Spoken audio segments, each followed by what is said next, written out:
But the cool thing at the core of all of it with the Naval Academy and the group on the team is like they're all here and they're all are choosing to serve. And so you have that common bond, which I think is pretty unique and pretty special. Like you all know that you have bought into the same thing and you're all going to go and do not necessarily the same exact thing, but the same thing with different, variations to it after graduating.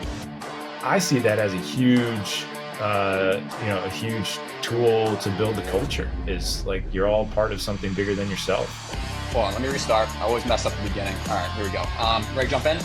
Yeah, sounds good.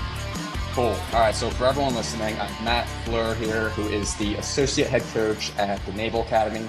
And I'm pumped to talk to Matt because if there's one program I love to highlight more than anything and provide information on and enlighten athletes on the opportunities that are there, it's Navy, it's the Naval Academy, and someone who rode there, coached there, and has now returned to this program. And as an associate head coach, I think, Matt, you can offer a very unique perspective for athletes on what to expect at the Naval Academy, the opportunities that are there, and then also just the uniqueness of the athletes that are there, how they train, the other obstacles that they have to juggle while also being a varsity student athlete. And I think we're gonna have a lot of fun with that conversation. So Matt, why don't you kick things off? Tell us a little bit about your experience as whether it's your coaching first and then also your experience as an undergrad at Navy, but kick us off, give us a little bit about you, and then also bridging off of that, tell us a little bit about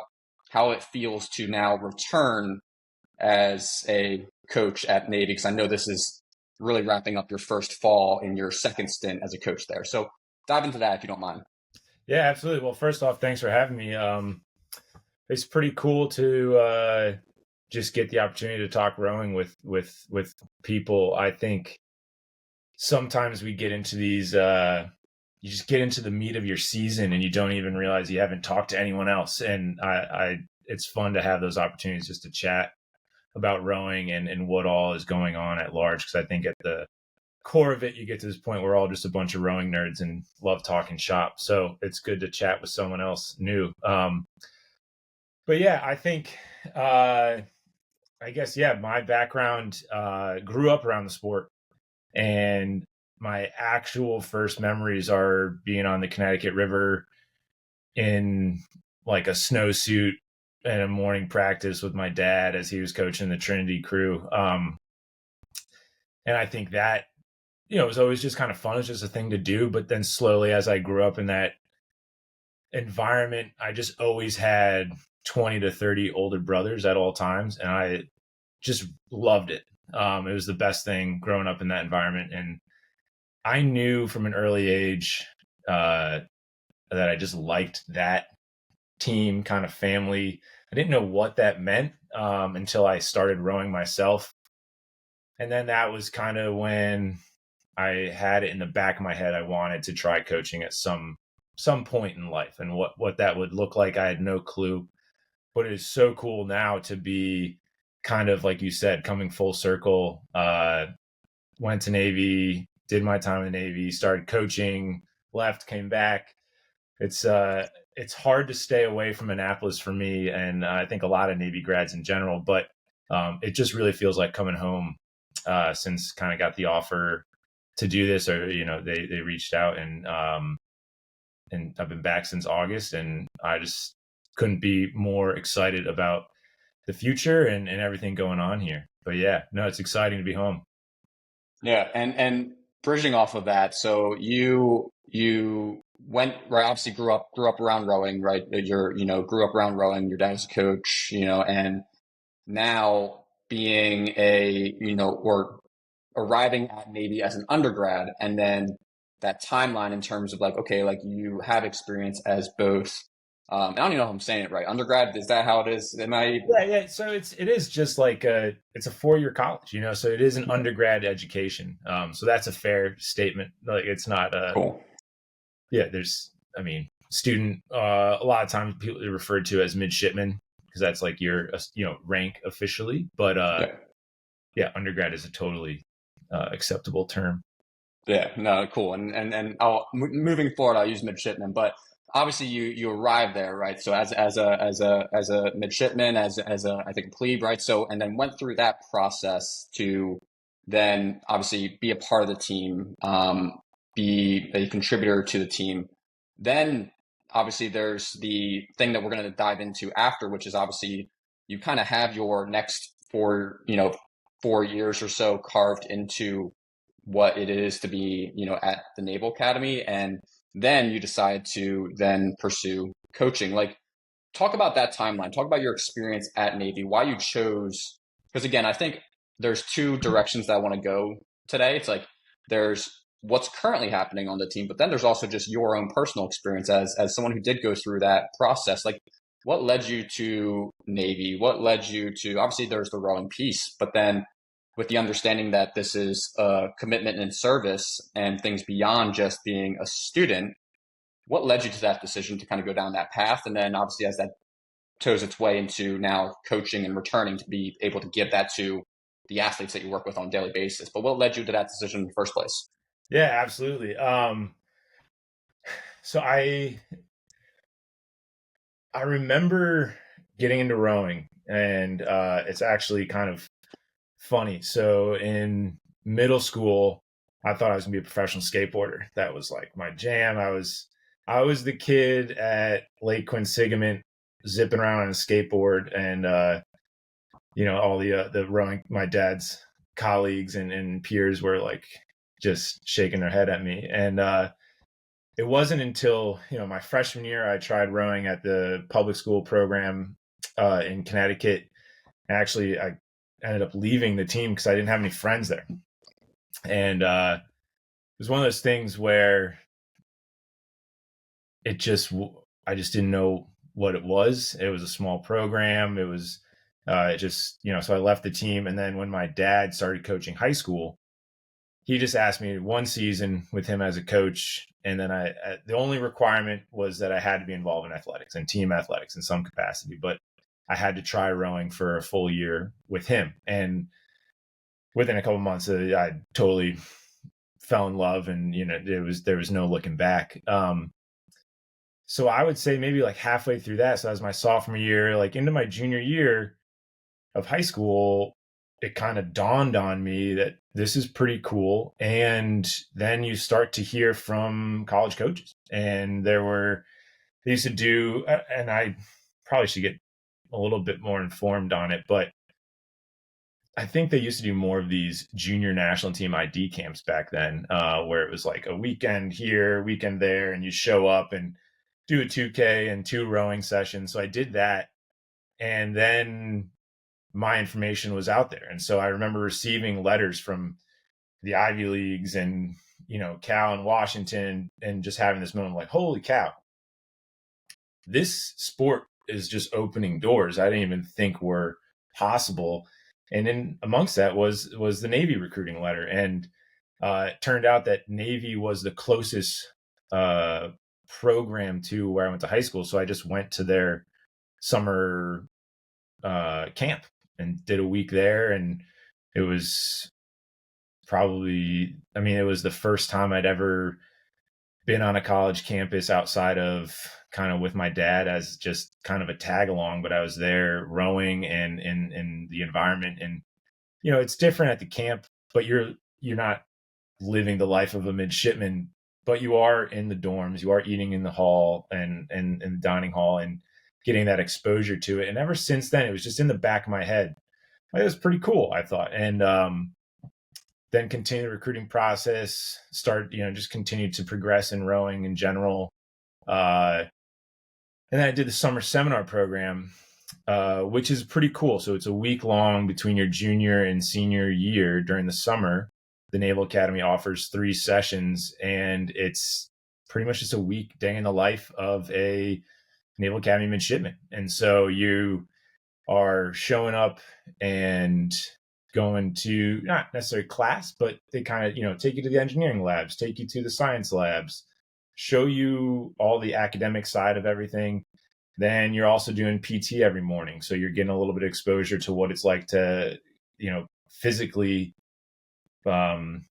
kind of understand what the requirements are of the Naval Academy. And then you're also doing some stuff where you go and do the obstacle course. You're doing some of these fun things. And some people didn't like that, but I loved it. I thought, this is pretty cool. Like, in addition to just, going to class, whatever, you also have to be physically fit. Like that ideal really stuck out to me. And that kind of really took the next step where I just got that exposure and just kind of really started to think about the idea of more than just college. And I think that was something that at 17 isn't the easiest thing to think about. You're just kind of next thing in front of you, not maybe, 4, 5, 10 years down the road. It's hard to think in those terms when you're 16, 17, looking at college, and your high school is the epicenter of everything in your life. So it was fun to get that exposure. And then I did the classic, spent the summer kind of rowing on my own, and did a little week and a half driving college tour. So just kind of talked to coaches and started in Boston, went to a bunch of schools in Boston, came down through New England, Philadelphia, and just tried to meet as many coaches, see as many college campuses, do it in person. I think that was, an advantage to having a dad that coached, and Trinity is D3, so it's a little bit different in their recruiting rules, but the recruiting was, he had exposure to, he understood it. He knew a lot of people that were doing it at every level. But his biggest thing was just cast a wide net and talk to as many people as possible, get as much information as possible. And I just thought that was the perfect way to do it. And I even carry that forward into my recruiting now. And so just try to gain as much info, but I kept coming back to Navy. There was just something about it that just stuck with me. And I went on my official visit, and I remember going on my first official visit to Navy and coming home and being in the library that next week and talking with just one of my buddies, did another sport, wasn't a rower. And he was just asking me my thoughts on it. And I just remember saying to him, like, I think that's where I'll end up. I just, in the back of my head, I know that's where, like, that's where I need to be. And went on other visits back and forth. And in the end, it was the ultimate place for me. And the main things, and what I tell people to this day, is it wasn't just, one thing. It was Navy's completely free education, like zero cost. You're actually paid to go to school. Guaranteed job after graduating. I really like that idea. And then, it's a program that has storied history. One of the original IRA schools, one of the top, actually, if you look at the record books, IRA winning schools and programs, and kind of had some, had been surging in the early 2000s, but then was kind of on a lull, and they were selling the idea of let's rebuild this program, and we want guys that want to be part of that. And that really struck with me, of being part of contributing to building something instead of just being part of something. And then at the end of the day, it really was this idea of service. And I think that's something that it's not that people don't think about, but I think when you think of a service academy, even though the service is right in the title there, but it kind of gets more wrapped up into a military academy, and, what is being in the military, and what is being in the Navy, the Marine Corps, the Army, or the Air Force, those other ones. But to me, it just was this idea of serving something bigger than myself. And I didn't know what that was going to look like. I didn't know what that meant completely yet, but I knew that I wanted to be 22, 23, 24 and doing something bigger than myself when I was young and able-bodied. That's the thought I had. I didn't know what it was going to be, but that was what really solidified it for me. And that's kind of where it all took off from there. It was easy. It was easy from that point on, at 17.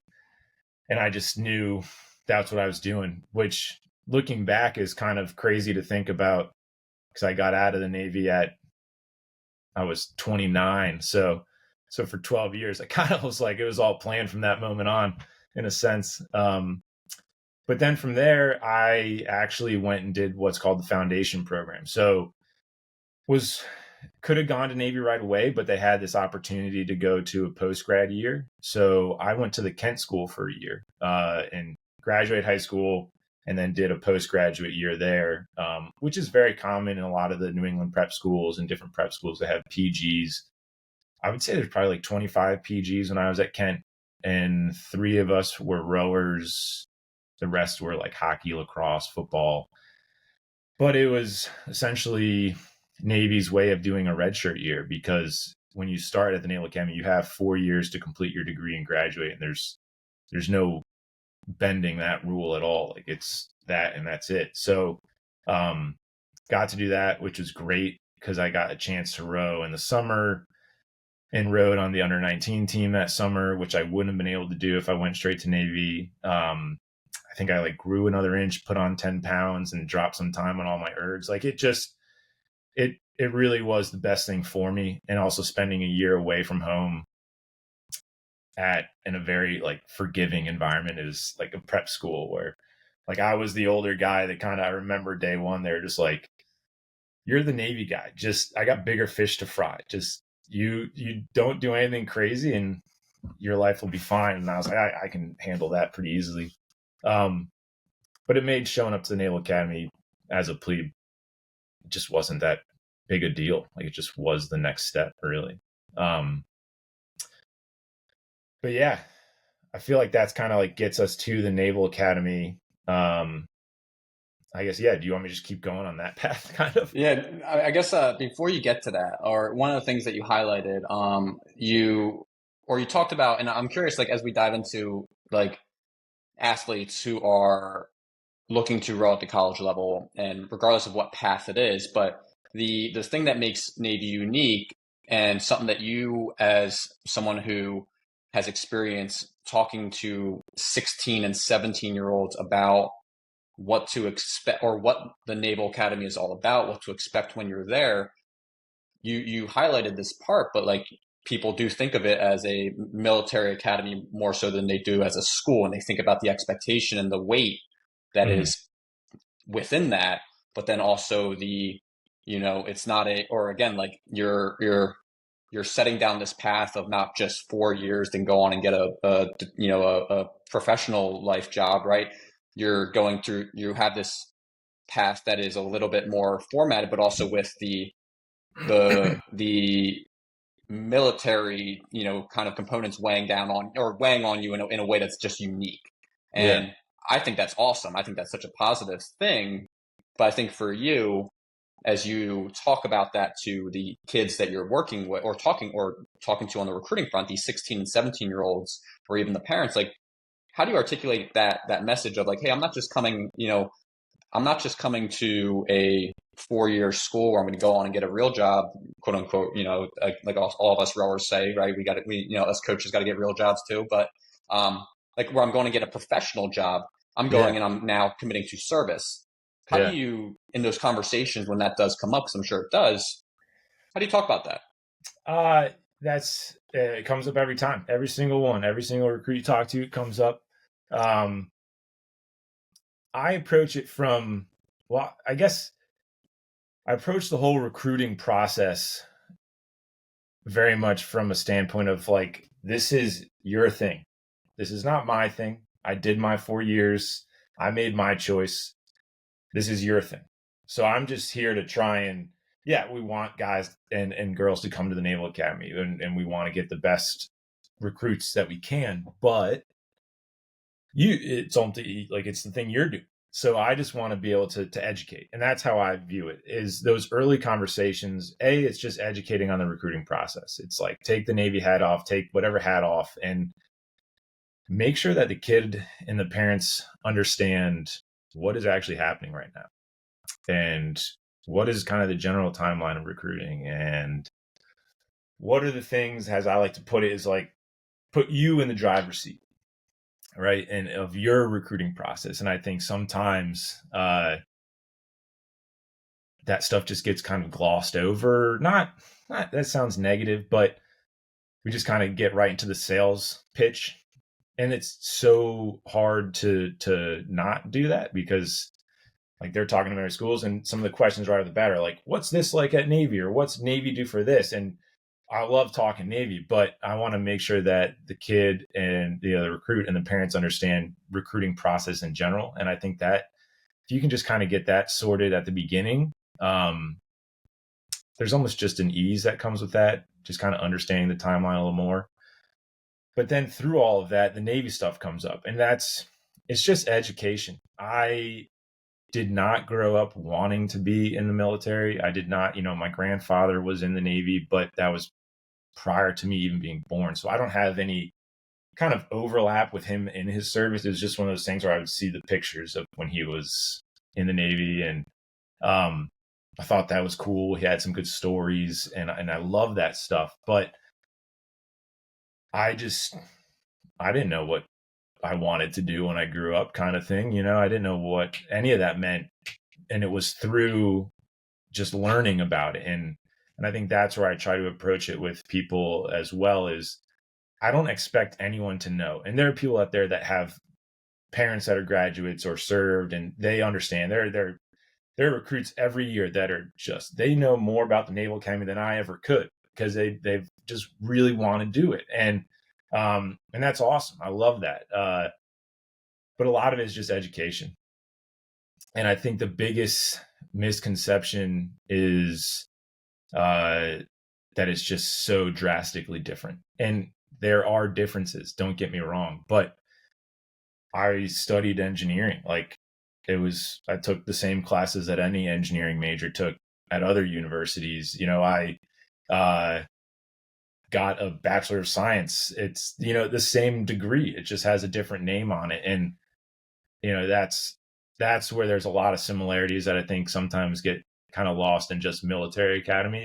It's just things like, oh, everything's different. But it's pretty similar in that sense. And then I think it's just kind of educating on what happens afterwards. And that's a tough thing for everyone to kind of conceptualize at 16, 17 years old. And I think that's where there is a huge opportunity for the education, just to make sure people understand, like you graduate, you're going to have to get a job at some point, hopefully, become a contributing member to society and whatever it may be. But that's kind of understanding what those things are from the Naval Academy is more important than just the idea of being in the military. It's service. It's, you can go I guess we get into this, like a little bit of like what happens. And this is where I educate them on, I try to help them understand what the opportunities are. So you graduate from Navy, and it's 4 years college education for free, paid for, and you even get, a stipend as you're here. And then you have a guaranteed job. And the crazy thing is that when I went up to Yale and was coaching up there, and I started to have conversations with those guys, and I'd never thought about the stress while being a college student of trying to figure out what you were going to do next. I didn't personally experience it. I just knew I'm graduating and the next day I have a job. Like, what that looks like, I don't know. There was some stress with that because it was like new, but I was going to have a paycheck. I was going to have a place to go. There was going to be work for me. And so I just hadn't thought about that from that angle until I was coaching at Yale and working with those guys, and just the stress that added to their life was crazy sometimes at certain times a year, trying to secure an internship or secure a job post-graduation. And so that was kind of the nice thing. You graduate from Navy and next day you have a job, and and kind of depending on where you get stationed as a 23-year-old, you're making $70,000.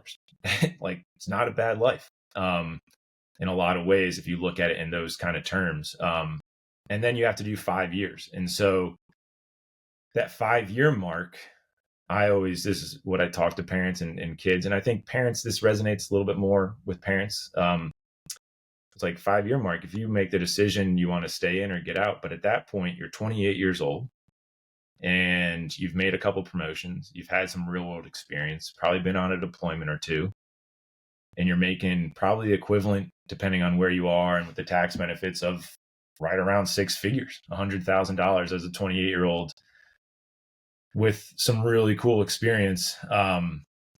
And probably if you want to stay in, there's some bonus promote, on the horizon to stay in or to get out. And those are kind of the things that I think some people just don't even realize what comes with serving. Sometimes it's talked about as, free college, and then you pay back with time. But yeah, you get paid during that. It's not like you're working for free during that time. You are, you're an officer in the Navy or the Marine Corps, and doing some pretty cool stuff. And I think that's pretty exciting to me. And some people that really resonates with, some people it doesn't. And that also is totally fine and acceptable. There's nothing wrong with that. But it's also pretty cool in the sense that there's just a ton of opportunity there. And I think that's the big thing I'm trying to educate guys on and girls on and families on. It's more than just free college and then now you're in the military. Like, what that military picture looks like can take so many different forms now. And it's expanding, and the opportunities that lay beyond that are awesome. That's something too. I don't know. I'm just like having these thoughts. I just could keep going. But the other thing I try to educate people on, and it's even harder to think about when you're 17, is say you get out that 5-year mark, 28, 29, 30. It's hard for a 17, 16, 17-year-old to think about 30-year-old them, right? And I did not think about it at all. And I'm just very fortunate. But when I got out of the Navy, I did 7 years total. When I got out, kind of like thought about coaching, but I wasn't sure what I want to do. There's kind of like these pressures to, go to business school or go back to school or, all these different things. And the cool thing is that every big company, every Wall Street company, every Fortune 500, every major industry has programs specifically designed for helping junior military officers transition. And they are seeking you out no matter what. They want 29, 28-year-old, lieutenant or captain from the Marine Corps to come to their company, and they will put you in a leadership program. They'll put you in some development, program to get you up to speed on what, specific thing they have. But what they're getting out of it is you're coming in there with potentially at least 5 years of real world leadership experience. And that's takes a form of many things, like on my first ship, I spent half the time as the ordnance and gunnery officer, and I was in charge of the ship's at 24 years old, I was in charge of the ship's entire ammunition supply, which is millions and millions of dollars. And you're off by one and I'm fired, that's real world. And like the failure was not an option. So it's experiences like that. And, buddies in the Marine Corps that are deploying at the time overseas, and like failure is not an option because like the mission has to succeed. And so those experiences you can't get anywhere else. And that's what companies are looking for at another level, that you go to any other university and it's great, but you just don't have that at 24. And that's why they have these programs set up. And I think that's another piece to educate people on. And that's kind of the parents that resonates more with, because they've been through that phase in life, or they are, they're older, so they understand the bigger picture. It's hard to get that through to a 17-year-old. I definitely wasn't. Maybe someone did tell me that, but I didn't retain it. I'm happy that I benefited from it. Ultimately, I chose coaching. But the cool thing too was I remember going through that process and just trying to figure out what I wanted to do. And so I just started to look up companies that I thought were cool. I thought, oh, Patagonia is a sick company. Like, it'd be fun to work in the outdoor industry. Like, what's that look like? So I just looked up Naval Academy grads that had or were working at Patagonia and just started cold emailing people. And most of them, I mean, every one of them I ended up talking to, but most of them I was on the phone with them the next day. And they were just like, oh, you were a varsity athlete at the Naval Academy. Like, I don't need to know anything else more, but like, let's talk. And that was like the coolest thing. And everywhere's got networks, and everywhere's got, amazing alumni. But I think those are the things that not a lot of people think about coming from the Naval Academy. I think everyone talks about different alumni networks and this or that, or getting into finance or getting into this industry from, there's a strong, this network from this X university and this industry. But everyone's just like, oh, you go to Navy, you go to Army, you go to West Point, like you're going into the military. But there's a whole life after that I didn't realize. And that's something I try to educate people on, just to know like everything that you get from this place. But yeah, so I just started riffing down that path. But yeah. No, like that like I always kind of clip out like a piece to put on like YouTube as well. Like something like that right there is like absolute, like everyone who has any, if you have a 1% interest in Navy, or you think your kids are going to have a 1% interest in Navy, like run that last 10 to 15 minutes back, because like, even for me, just listening to that, like that's stuff that I didn't even think about work. Like, again, like starting all the way back from the beginning when you started off, it's like, okay, like just like 2 years of your college or of your high school experience, you're stressing about where to go to college. And then 2 years of your college experience at a traditional university, you're thinking about what are you going to be doing for the rest of your life, career wise. Like at Navy, it is a little bit more directed in a way that, again, like can lead to a very good living monetarily, but also experientially, whatever what I'm saying. Like that's something that everyone is seeking in different ways. Like, so anyway, before we get into the next phase, like I'm gonna just say it one more time. Like if you have 1% interest, like rerun that last 15 minutes, because that was really, really valuable information. And bridging off of that, like talk to me a little bit about, like let's now transition to life as a midshipman. Like what like the experience of being at Navy, at like, and you can dive into, because one of the things I am curious to hear from you about, it's like what, not percentage, because I'm sure you don't have that information, but how many kids like are reaching out to you with that dead set, this is the path I want to go. I'm gonna put all the chips in and do everything I can to be a Navy midshipman and varsity rower at the same time. Like, this is what I want to do. And then how many are more in that investigative path of like, I see the opportunity here, this is interesting. And then start with that, but then talk to us a little bit about what people can expect of life on campus in those 4 years, even starting at the freshman year. Dive into that a little bit, as both your absolutely. experience there, but also beyond that.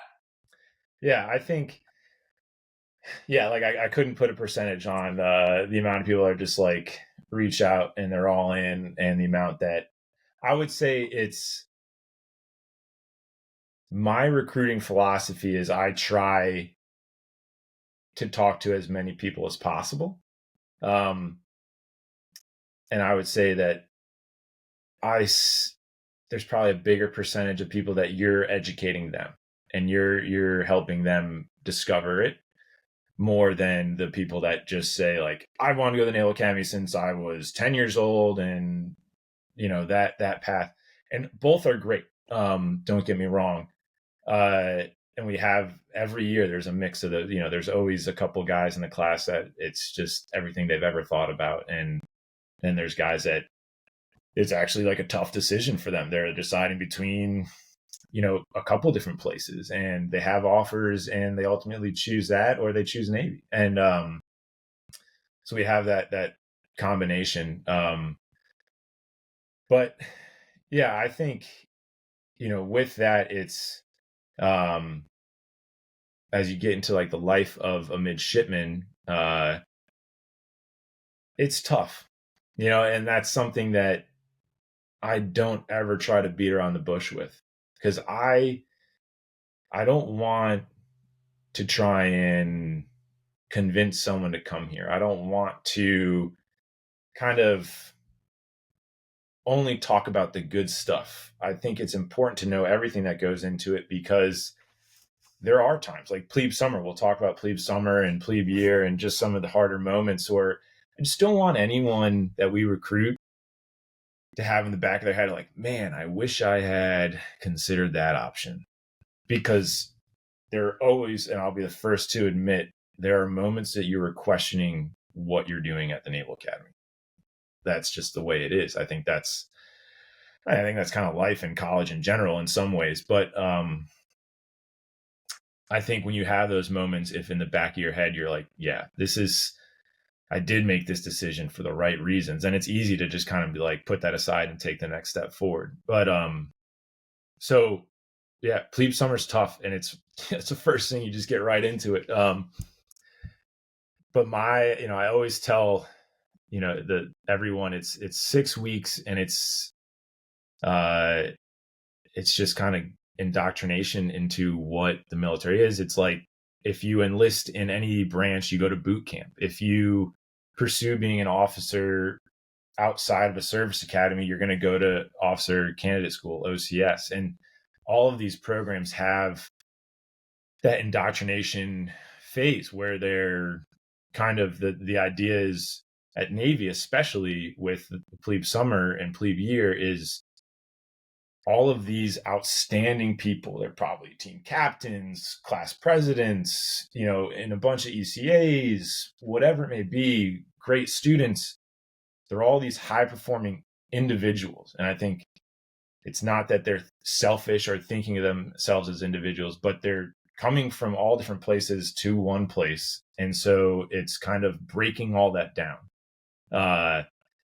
and leveling the playing field a little bit, and then building you back up to be more in line with the type of leadership that the military is going to need from you in 4 years when you graduate. And so plebe summer is meant to break you down. It's meant to be a challenge. It's meant to, make you question some things. It's, but at the end of it, the advice that I give to every plebe class is, the very first thing is, you can't take any of it personally, right? You're getting yelled at within 5 minutes of showing up, and there's no way that person knows. Like, if you start yelling at me, Kevin, right now, like, you don't even, like, we're just getting to know each other. I can't take that personally, because you don't actually know me, so, but it's just like, you just take it and you move on, because that's part of what's going on. And I think that's the hardest thing for a lot of people, is they've never been yelled at. They've never been kind of told that no matter what they do, they're wrong. And that's very much part of it. But if you don't take it personal, you just roll with it and you're on to the next thing. It actually is just like, just is what it is. It's just what you're doing right now. And you take it and you go. The other pieces of advice for plebe summer kind of get a little bit funnier, in the sense of like, eat when it's time to eat, sleep when it's time to sleep. It's, it's your days. The days are long, but the weeks fly. And so you just got to make sure that in those moments when it's time to eat, just chow down until someone tells you got to leave. And it's hard. It's easy to think you got to do the extra stuff when they say lights out. So you're trying to stay up and do things, but it's like, just go to bed. Like, no matter what you do, you're still going to be wrong in the morning in some way.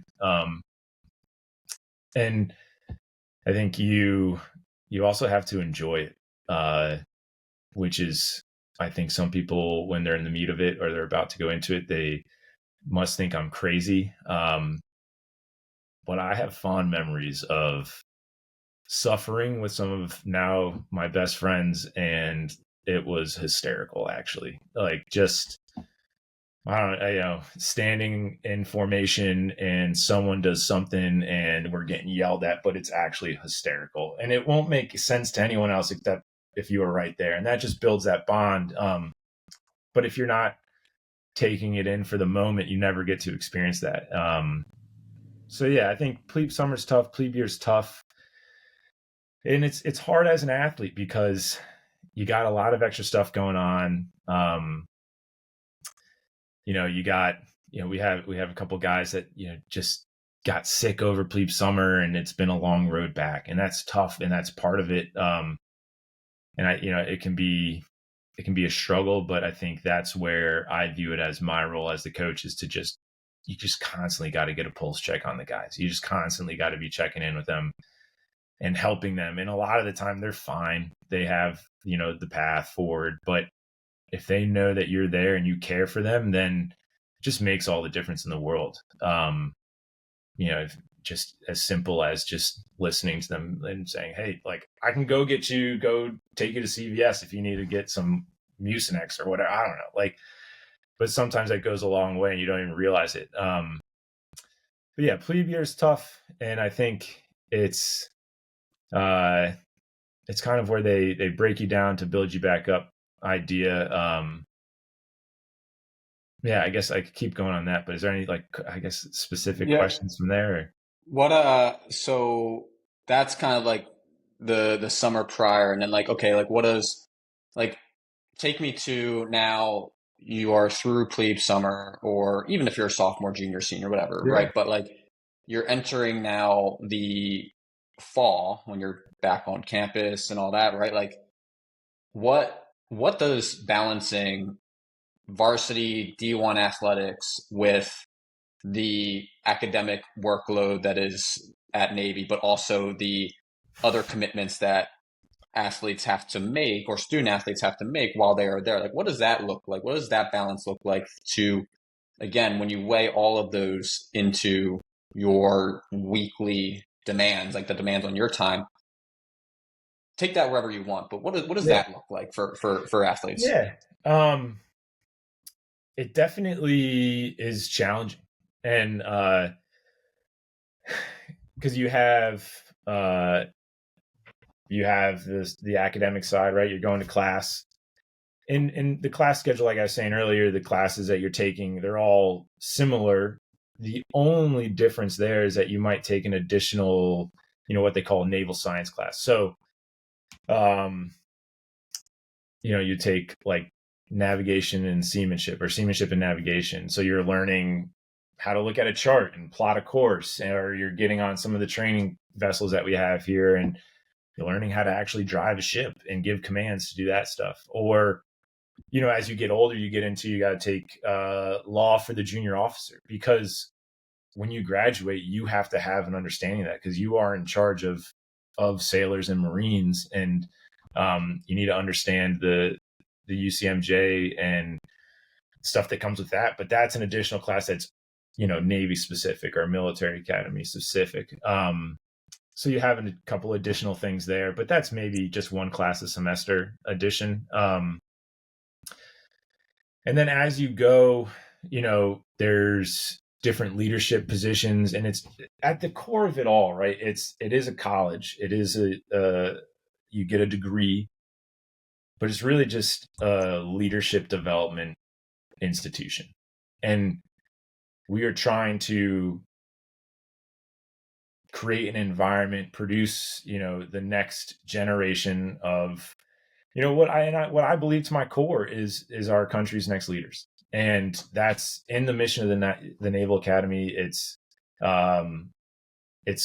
really at the forefront of everyone's mind. And so how do you do that? You create those opportunities. So the whole student body is broken down into regiments and battalions, and then companies, and there's leadership positions at each of those levels, and you are thrust into that. And as you get more and more senior, you can be a squad leader, then you could be a platoon commander, then you could be a company commander, and you are given these opportunities to develop as a leader. And it's the Naval Academy offers, I don't say this lightly, but it is a forgiving environment in the sense of,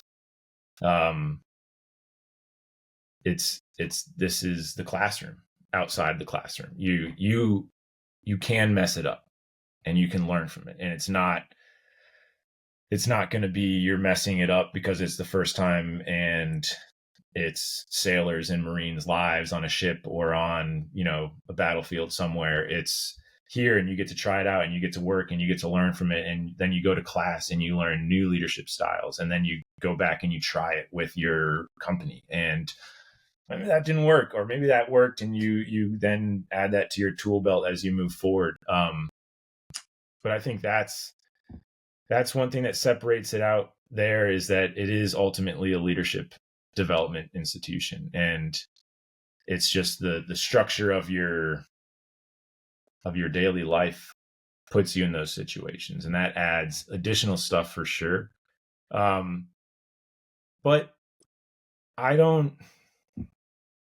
wouldn't say it's anything that anyone can't handle. It's just the additional stuff, right? Like and I was team captain back in the day when I went to Navy, and like that was a leadership position. And team captains at different places all have different kind of roles and how much that takes. Here they're a little bit more in depth, and you actually have some more say in things, or the brigade leadership at large asks you to do different things. So they create all these roles for everyone to have a chance to work and develop as a leader, because that's what you're going on to do. But as an athlete, right, like compared to like the things when the athletes I saw at Yale, a lot of people, especially when I did that, they're like, oh, what's it like? You went to an All-American school, you coached All-Americans, and you went to Yale and to an Ivy League and, Americans internationals, like what? And it is different. But the biggest thing that stuck out to me is like, it's all just a bunch of 18 to 22-year-old guys and girls. And wherever you are from in the world or the country, like when you get onto a team, like that's like, no one thought about that.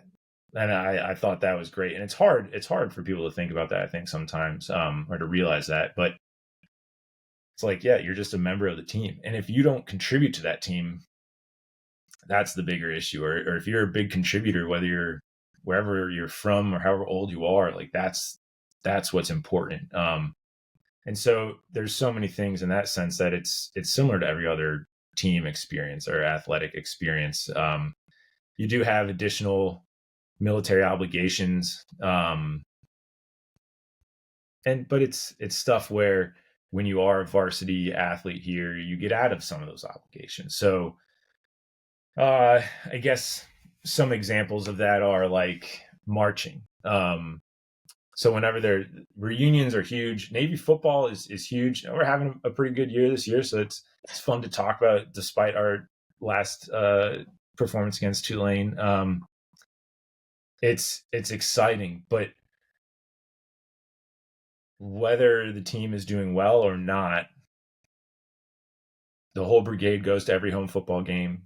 There's reunions every home football game, and the fans show up every home football game. There's like everyone loves Navy and tailgating and all that stuff that comes with it. So what that brings is there's always like a formal parade on the Friday before home football game. And that's a thing where we as a team have to do a couple of them, but we don't have to do all of them. So you get out of some of that type of stuff. There could be certain trainings when we're like in the spring season, championship season. There may be certain trainings that happen during lunch or during the afternoon or in the morning, and our guys have excusals from them. So they can either go to practice, they can sleep in, they can go to the trainer. So there are different obligations, but because you're a varsity athlete, you have excusals from those things. Because I think they realize that how important athletics are to developing people to be leaders in that team environment. It's not the end all be all, obviously, because there's a whole student body that aren't varsity athletes that are phenomenal.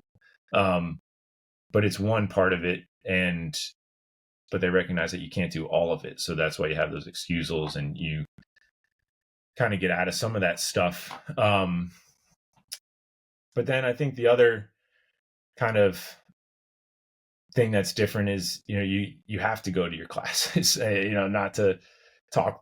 I'm not saying that other college students don't go to class, but it's just you know, if I didn't show up to class, I was definitely going to hear about it later.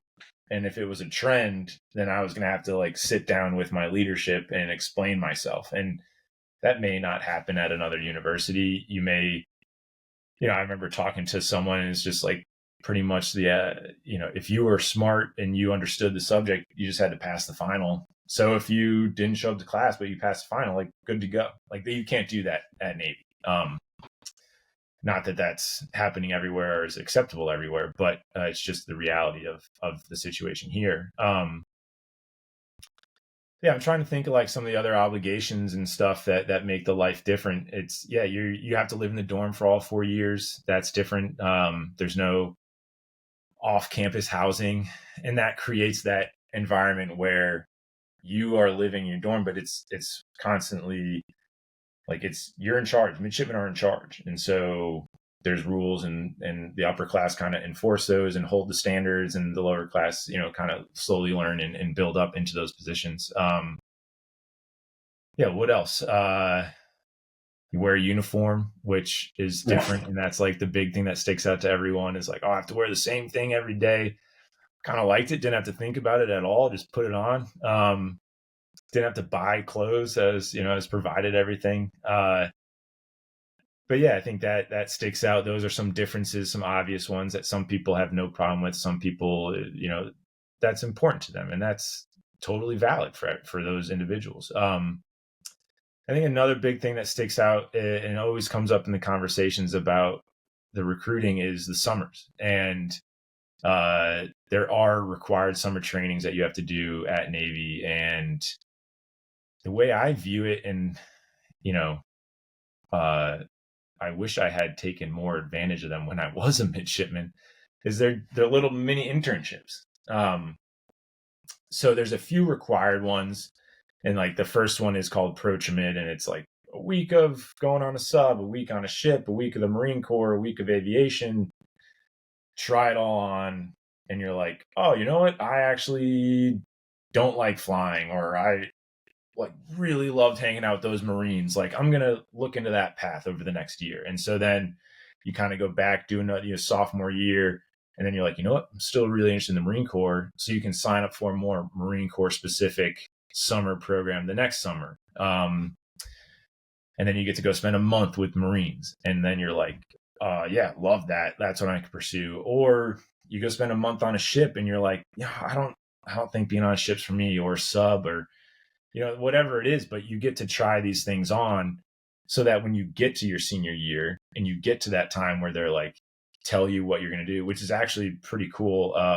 This Thursday, all of our seniors find out what they're doing after graduation. So that's be a pretty cool day, 2 days from now. But you get informed, you get the information. And I think that's a big difference. It's not just like your summers aren't just off. And I don't think, I think when I was a mid, I thought everyone just had the summers off and like they're just hanging out, having a good time. But then when I was at Yale, and as I, talked to more and more people, like, everyone's doing internships or got a job or doing something. So it's just the service academy, the Navy's version of that.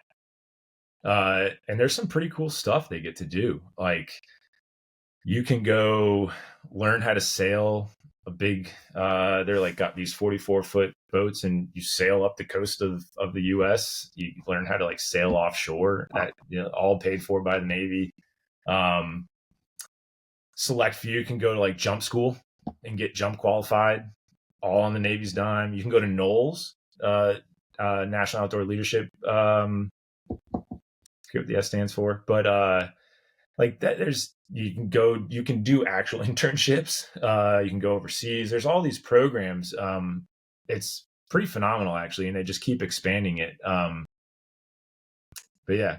No, so that's difference, a big difference, because you have to do those things. But they're pretty cool. And then there's, like if you get into more specific things, like say you're interested in special warfare, there's a very specific track that you have to follow to do that. And, only a select few get picked up to do that, but that's because they've did different screeners, spent the summer doing that, and then they got good evaluations and they performed well, and they can get selected to do it. So you have to kind of pick those tracks and try everything out in order to get where you want to be. And ultimately I went surface warfare, so I was on a ship, and so that was pretty easy decision for me. There were just things I didn't want to do, but it kind of helped out because I did those things in the summer where I was like, yeah, that's not the path for me. I'm going to pursue this one. But yeah, we kind of got down that rabbit hole, I guess. Yeah, so kind of answer some questions or bring up more. I think again, like this is for like anyone out there again who just has any bit of curiosity in this path. Like I think you're just giving them like a literal behind the scenes understanding of what to expect. Like, yes, there's the rowing aspect, which we all know, right? Rowing is probably like this, you're talking about, programs that are, very, very competitive at Navy, right? Competing with just any of those other schools out there, right? You guys race them every single year at Eastern Sprints and throughout the season. So the rowing itself is, we know, right? Like, or, most people know at least, a certain aspect of it, but the actual behind the scenes of what people can expect walking in, and then also what that path can lead to, I think is incredibly insightful for anyone out there. And I think you're, again, having the depth of experience that you have both as an athlete and as a coach, I think is given people a really good understanding of what they themselves can anticipate or expect, but also if they are a parent listening or a coach advising, right, whatever, like they're getting a really good understanding for that. And now, like, we got a little bit of time left. Let's dive into a little rowing. Let's talk a little rowing. Yeah, right. Like we just got stuck on the Navy path, but no, I again, I love it. But obviously with you guys, like you, again, like, we talked a little bit about your journey, right? Obviously after service, right? You went back to Navy, coached for a little bit, then you went up to Yale. You talked about that a little bit. Now you're back at Navy. Yeah. You are, now, right, associate head coach, obviously, Coach Gladstone, right? Everyone who's been in this sport for more than 5 minutes knows, his track record. Yeah. And and talk a little bit about, like, as we kind of, spend another, 10 minutes or so, 15 minutes, I want to be conscious of your time, but talk a little bit about what's going on. Like, what's the team look like? What makes, actually, here's how I want to kick it off, because I think this is a unique thing. Like, what makes the athletes that you work with every day, like, what makes them unique, right? What makes them, a little bit different, where they are balancing all those different experiential opportunities as a student athlete, but also as a now a team that is trying to compete for a national championship. Talk a little about that. Yeah, absolutely. I think it's been exciting to come back in with a whole new coaching staff, and having had time under Steve and then getting to know him when I was at Yale, and then being here with him. So we have that, just relationship had formed prior to just this year, which was good. And then our, other coach, Nick Pearson, which is a wealth of knowledge and experience, and diverse in that too, which is pretty cool. He brings a lot of different things to the table in addition to the rowing, which is great. But I'd say, like, the athletes, the thing that sticks out about the athletes are, it's a unique group in that there are recruited guys, right? So I'd say probably half the team recruited, and then there's walk-ons still. So we still have a good, strong walk-on culture in a lot of ways. I would say probably, right now we're just going out in a bunch of mixed boats and working on a lot of things. But there's walk-on guys that make it up into the top boat every year, and they learn to row at Navy. And the difference is you have to be physically fit to get in. So you are getting a different level of entry walk-on. It's not just a normal university. Not that anything wrong with that, but like, you just know, like, someone had to be physically at a certain level to get in. And so like right now we have, a couple guys on the team that are tall, 6'4", 6'5", 6'6", and they were swimmers or runners, right? And so such an easy transition, because they know how to I joke with my wife was a swimmer at Navy, and we joke, we bonded initially on the fact that we were both suffer sport athletes. And so like, if you're good at staring at the bottom of a pool and you understand streamline and how that technique and little things matter, it translates pretty well to rowing. Like, now you're just in a boat and you have to understand how little motions matter and how much that impacts everything else going on. And so a lot of those guys, and they're just fit and they have the right body type. And so, that's a difference in our athlete kind of core, is that there's a good group of guys that are learning to row here.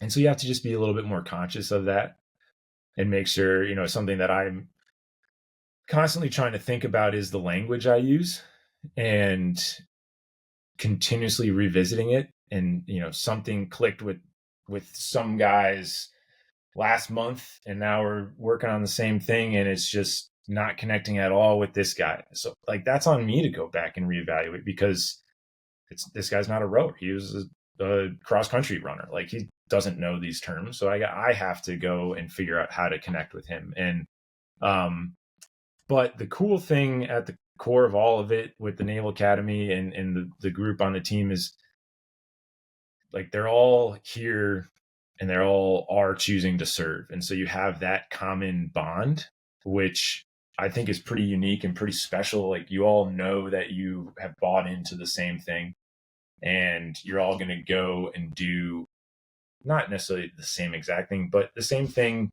with different, variations to it after graduating. I see that as a huge, a huge tool to build the culture. Is like, you're all part of something bigger than yourself. And that happens at large on rowing teams and teams in general, because you're part of that team. But in addition to the rowing team, you're also part of the Naval Academy. You're also part of that bigger picture thing. And I think that's such a great opportunity to build on that. And we're trying to use that to our advantage as best as we can. And you just have a lot of guys that just are really good people, and they really want to do well. And right now, I would say, we came in, and one of the first objectives is just want to get everyone on the same page with the rowing and what Steve has had his style of rowing. And, he talks about probably sometime in the middle of his time at Brown, he really kind of came to it, and it was really solidified that, like, this is the stroke, and he's used it at Brown, used it at Cal, at Yale, and now here. And so we just define what that is, and make sure that we talk about it daily, and then trying to just help the guys understand what that is, what it looks like, and make sure that as we coach, like, we just have to stay accountable on that and hold them to that standard. And that's a challenge. And it doesn't mean that you guys don't want to do it, or they don't care, or they're not good enough. It's all part of, changing habits, changing style, all this stuff. And so that became the focus of the fall. And that's why we didn't go to, many races that we normally go to. We just decided, like, we're going to take care of our house first. We're going to reflect internally, get everyone on the same page with the rowing. The culture was great in a lot of ways. But I think the big area that we're working on is redefining what hard rowing is, and like what really hard rowing is. And what really hard rowing is when you're doing the pick drill, when you're doing long continuous sessions, and when you're doing 6-minute pieces or 20-stroke bursts. It's like, you have to row hard all the time if you really want to figure out what it is that makes a boat go fast. And I don't think that anyone isn't trying hard, but we're just trying to help everyone take the next step. And you see it, you see glimpses of it in guys, and it's awesome. And like, that's what I think really keeps me going and coming back, is like, you see a guy like just learn how to finally really swing and pry off of a solid leg drive, but then they lose it. And then it's like another week goes by and you're trying to get them, and then they figure it out that's the fun stuff. But I'd say like that, those are the two main goals this whole fall, was like, get everyone on the same page with the rowing, redefine what really hard rowing is, And then, we kind of had this, I, I don't even know what made me think of it, but just started to approach things as like, what's today? Today is November 11th, or sorry, I keep saying November 11th, November 19th. Like, why not change the trajectory of Navy heavyweight rowing on a Tuesday, November 19th? Like, it's like every day counts kind of mindset. And we're not waiting till April and May to make things, or to do things different, or to hope for a different result. Like, why not on a Wednesday in the middle of the week? Why not on October 2nd? Like, why can't you change the trajectory of this program any day of the week? And you can, and you have to. And that's been a lot of fun. And just kind of talking to guys a lot about, like, it's about the effort you bring every day. It's about the attitude you bring every day. And if we can do those things well, the results will take care of themselves as they need to. And if we bring that day in and day out, then the environment we create in the boathouse, on the river, wherever, it's like that environment will be a really, really, competitive and building environment, which will allow the racing to take care of itself and be fun. and race day will be a blast, and it won't be anything new. It won't be different. It's what we do day in and day out. And that's kind of what we've been trying to work on a lot. And I think the guys are buying in, and that's what's a lot of fun. But yeah, I guess that's kind of a little bit where we're at the moment. Yeah. What two things on that, because again, I want to be conscious of your time, but yeah, and number one, I'm good on time, just so you're aware. cool. Yeah. So with the walk-ons that you said, like, hey, like a good balance of our team is walk-ons, or 50% of our team is walk-ons. Like, are those athletes, do they know, like, or sorry, were you in contact with them just like a normal recruit, or did they find rowing when they landed at Navy?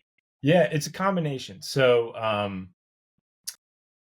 there will be some that during plebe summer, they just show up and you're just like, awesome. Like, who is this 6'4" kid?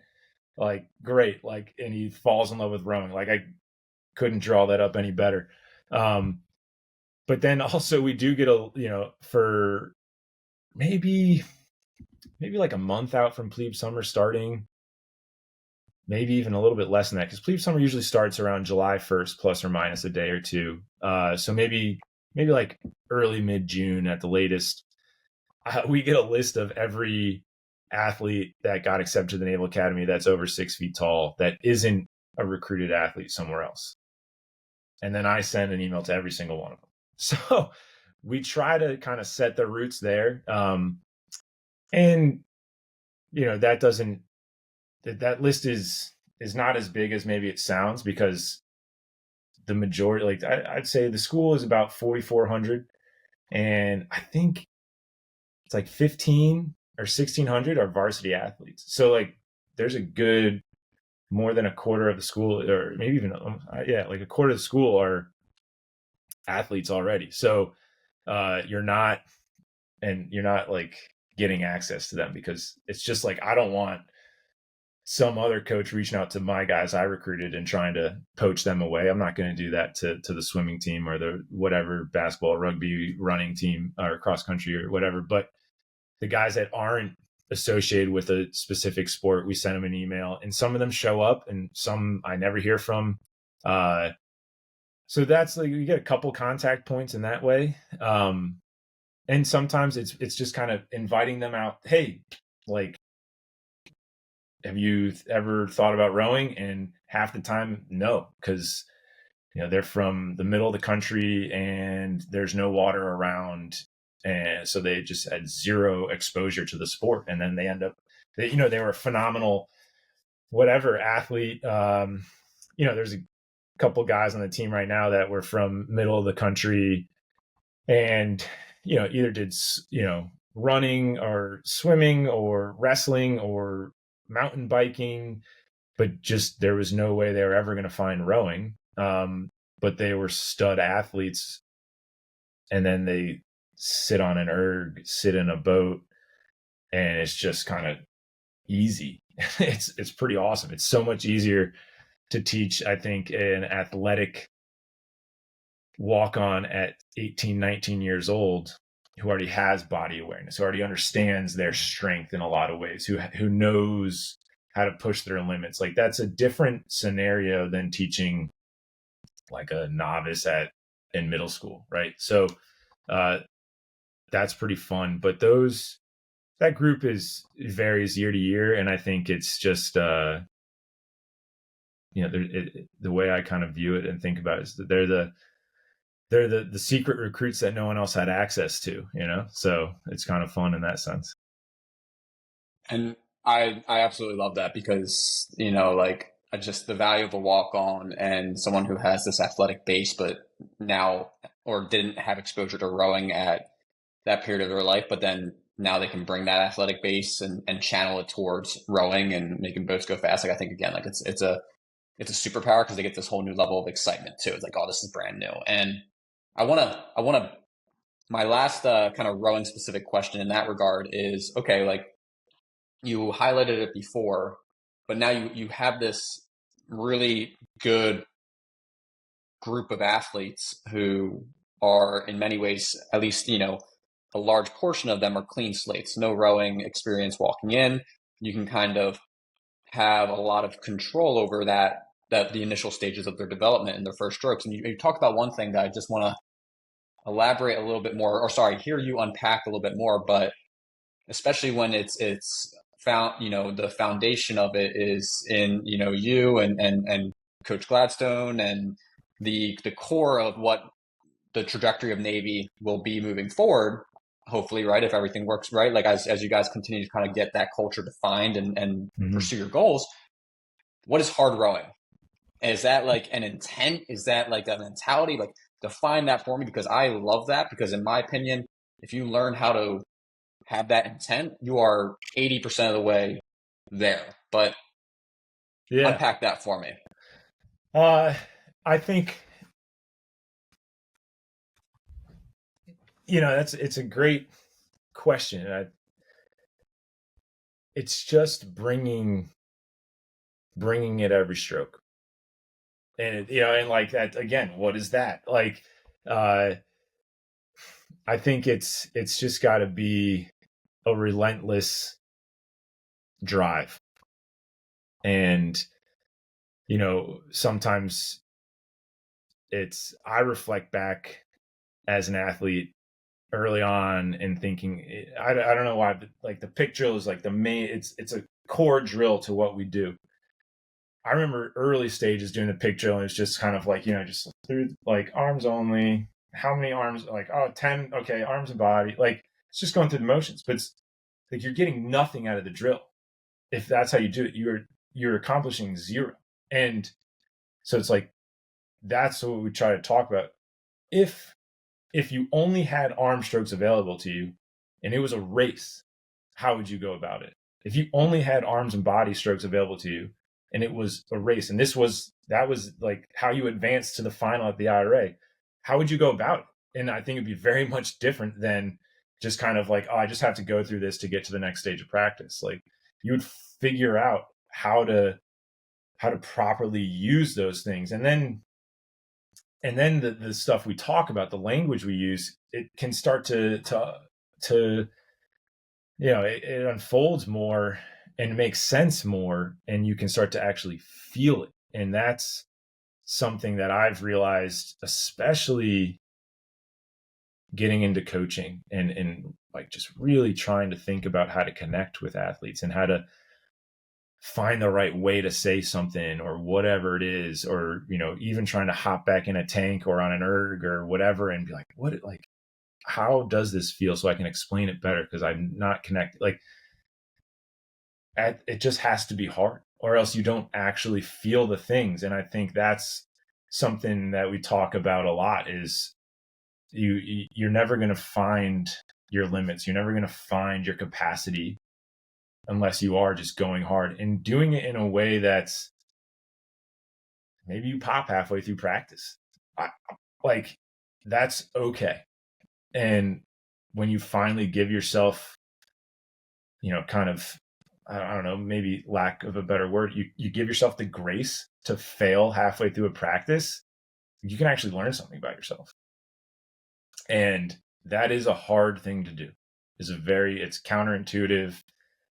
I think the natural human response to a lot of things is protect.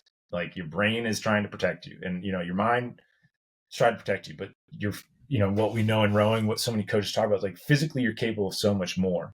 So it's kind of that idea, but we just kind of just talk about like we just have to row harder, and it's kind of sometimes we get on the guys. It's like we're doing 20 stroke bursts to get the rate up, to get the boat speed up, to get the blood flowing, to get warm for whatever pieces we're going to do. And you've seen it. You do like, I've definitely said I've been in boats where, you do the first one, but it's just kind of like blah. And it's just like, no, like do it as 20 single rep max strokes. See what happens. I bet you'll still be able to do another burst, and I bet you'll still be able to do another burst. But until you're willing to approach it that way, you'll never know. And I think that's hard rowing, and kind of throwing caution to the wind, and like, I don't know. That's kind of the thought process there. I know, and Steve just has so many athletes that he's coached in stories. And I think that's so important to share those with guys and, let them know that, in a lot of ways, many people have done this before you, and it's not to kind of bring down your experience, but it's almost to give you permission to do it and to realize that it's totally fine. And, but I think that's kind of that hard rowing. It's even, I don't know. I think about that all the time. Like how are you really going to get the most out of doing, stroke parts from the front end? Like you're not going to actually understand what the connection could feel like if you're just going half pressure legs. Like you have to get on it to understand what it should feel like, or else you're not getting the most out of it. And I think that's something where I use it to my advantage with some of these walk-ons. Like they come, a football player, a basketball player, lacrosse player, a lot of these ball sports with coordination, and there's these specific drills, and it's like that drill, that ball handling drill, that agility drill. Like, did you go about that half speed, half pressure, half whatever? Like, no, like you did that. It's like, this is our version of that. Like you have to give it everything if you want to get something from it. And I think that's kind of just trying to rework the thought process on some of that stuff. It's like drills are important. Rowing continuously is important, and you just got to pour it on. Man, I love that. That is just absolute, just great stuff to like. Again, like, man, if we went for another hour, we could dive into even that, like just in detail. And again, like to kind of hear that where it's like the mentality of things, and it just, for me, as I'm sitting here thinking, it's like, oh, like I'm super, excited for what you guys are building there. And you're just at the initial stages now in this stint here, right? As you kind of move through this first fall, like I'm incredibly bullish on the trajectory of where, Navy rowing is going to go. So, and especially when you kind of talk about that core philosophy behind it, I think that's massive. Matt, my last question for you, before we kind of close things out, and then you can get on with the rest of the, as you guys wrap up the fall and all that. But what, you have a lot of experience coaching, obviously most of it at Navy, but also a little bit of time at Yale. Like, what advice, and take this wherever way you want. It could be Navy specific, but just as a whole, whatever way you want to take it. But like, for people who are sitting in this seat, or not my seat, but, in an athlete seat, right? As a 17, 18-year-old or 16, 17-year-old, what advice would you have for them just in rowing in general, in the pursuit of trying to row at the Division I level, whether it's Navy or somewhere else? Let's wrap up with something like this, but what advice would you have for those athletes? And again, whether it's rowing specifically or something that is tied to rowing in some capacity, but what advice would you have for those athletes as they go through this process? Yeah, it's it's hard to kind of boil it down to like one or two things, of course, but I would say if I could simplify it, is don't stop. Don't take your foot off the gas pedal. If you want something, you have to go get it. And that's not anything new. But I think sometimes a lot of athletes ask, what are you looking for erg wise? What SAT scores do I need to get? What's the minimum GPA? Let's change the perspective there. It's, why don't you just do your best? Like, don't say, okay, all right, it's an easy, like, break 620 and then you go 619.9. Hey, coach, I did it. It's like, if you were able to go 619.9, I bet you could have gone 618.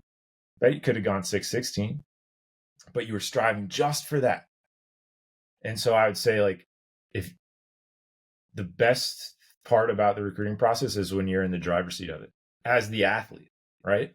And you have the opportunities. And the way you do that is to constantly be staying on it in the classroom. And that's something that if I could go back and talk to this 15, 16-year-old Matt Fluhr, I'd be like, dude, do your homework. Like, actually take the SAT prep course seriously. Like, these things it'll open doors. I mean, I wouldn't change where I went, but it would have made my life a little less stressful at times. But like, that's the stuff that puts you in the driver's seat.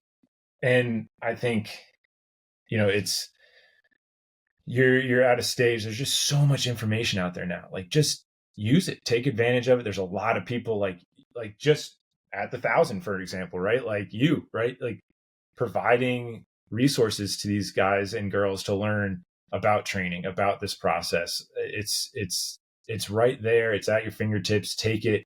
But just don't settle for the bare minimum.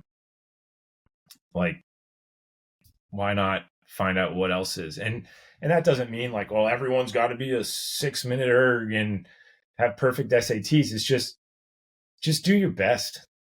And I think that's coaches will see that, right? And where I see that is in a guy that isn't sub 620, but I had a conversation with him and he's telling me about his college or his high school career, and he got into rowing in kind of end of sophomore year. He was like a 7-minute erg, but and then he told me that by the end of his junior year, he was like a 628. And I was like, that's a huge 30-second jump. Like, what changed? He said, I just decided I wanted to be better. And I was like, oh, I love that. Like, that, I will take that attribute, whatever that is, like that work ethic, that mindset, over some guy who is, can go under 620 or whatever, 612, but he's an individual and doesn't know how to work on a team or doesn't have the drive to push himself beyond that. Like, so that can show itself in many different ways. And I think that's sometimes where it's like, you show those attributes, you show those things, like, just be yourself. And we're going on many different things here now, but like, just don't settle for the bare minimum. And I think that's like, a lot of it is like just getting recruited. I want to be recruited. I want offers. And it's like, I mean, that's great. And that's part of the process, but like, then what? Like, just like, keep going. And if you want the most out of it, then you just have to keep kind of redefining your limits and keep pushing it. And I guess don't do the bare minimum. Get after it. See what could happen. I love that. That's a great way to wrap up. Matt, this was awesome. Where can people find or learn a little bit more about Navy? Obviously, they can go to the website and this and that, but email this, that, like, maybe not to you specifically, but to anyone, like, how can we help you and athletes who are interested in learning a little bit more about Navy? Yeah, I think not like, email away. Obviously I could keep talking about all of this but yeah, I love chatting about it. I love meeting people interested in it. And I think email's the first place. The website, the Navy Sports, every team has their website now, right? There's the contact info's there, the recruit questionnaires there. Someone will get in touch with you if you fill it out. If you email me, like it may not be the next day or the next hour, but we are doing our best to kind of really make sure we're talking to everyone that's interested in it.